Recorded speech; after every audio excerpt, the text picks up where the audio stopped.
The Rob Reiner Case, What Really Happened That Night. On a quiet December holiday in Los Angeles, the lives of one of Hollywood's most respected families were turned upside down by a shocking tragedy. Renowned director Rob Reiner and his wife, Michelle, were found murdered in their luxurious Brentwood home. But the biggest shock wasn't the crime itself, it was the identity of the suspect, their son, Nick Reiner. The beginning, an ordinary evening that ended in public tension. On Saturday evening, December 13, 2025, Rob and Michelle attended a holiday party hosted by Conan O'Brien, accompanied by their 32-year-old son, Nick. According to witnesses, everything seemed normal at first. But as the evening progressed, Nick began acting strangely, asking incomprehensible questions and staring at people as if he didn't know them. Some attendees reported an argument between him and his father, while others denied it. What is certain is that they left the party early, and returned home visibly upset. The crime, midnight calm turns to terror. In the early hours of Sunday morning, the attack occurred in Rob and Michelle's bedroom. Both were stabbed multiple times with a sharp object. The investigation indicated that the crime took place as the couple was getting ready for bed, and there were no signs of forced entry. All evidence pointed to the killer being inside the home. About 4 hours after the alleged time of the crime, Nick checked into the Perside Hotel in Santa Monica. Hotel staff recalled his strange behavior, confirming that he seemed confused and tired before leaving quietly the following morning. Discovery and arrest.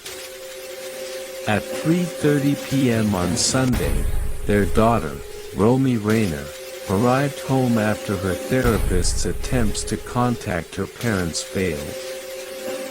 She was the first to discover her father's body and immediately called the police. With Nick missing and no signs of forced entry, he became the prime suspect.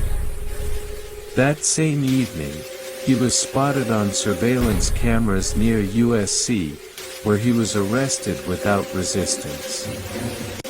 Investigations and initial information.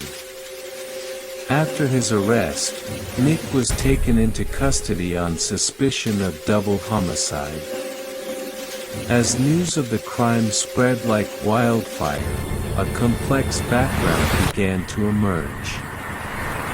Nick had suffered from severe mental health issues for years and was reportedly taking medication for schizophrenia. However, police were unable to confirm whether he was on medication at the time of the crime. His lawyer, Alan Jackson, later stated that the case has very complex psychological aspects, clearly indicating the defense's intention to use mental health as a key factor in the trial.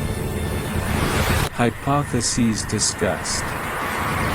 In the following weeks, numerous theories emerged about what happened that night.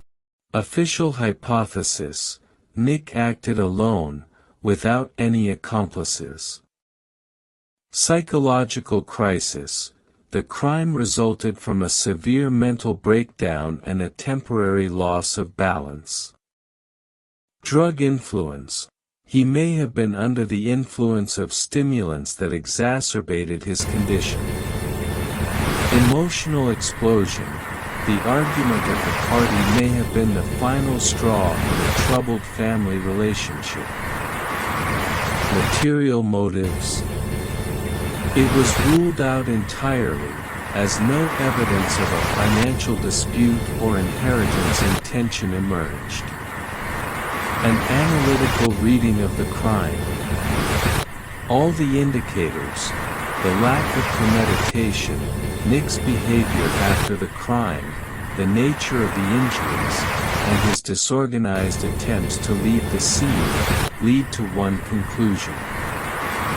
What happened was not a premeditated crime, but rather a sudden mental breakdown that escalated into fatal violence. The investigation found no evidence of outside involvement, nor any attempt to cover up the crime. As the case moves toward trial, the most painful truth of this story remains that the victims themselves, Rob and Michelle, were Nick's closest confidants and had tried for years to save him from his illness. Beyond the case, sources close to the family described them as loving and supportive, doing everything they could to support their son. However, this incident serves as a reminder that mental illness, when neglected or left unattended, can turn into unpredictable tragedies. The Rob Reiner case is not just a double homicide in Hollywood, it is a tragic story about the boundaries of love, medicine, and humanity itself.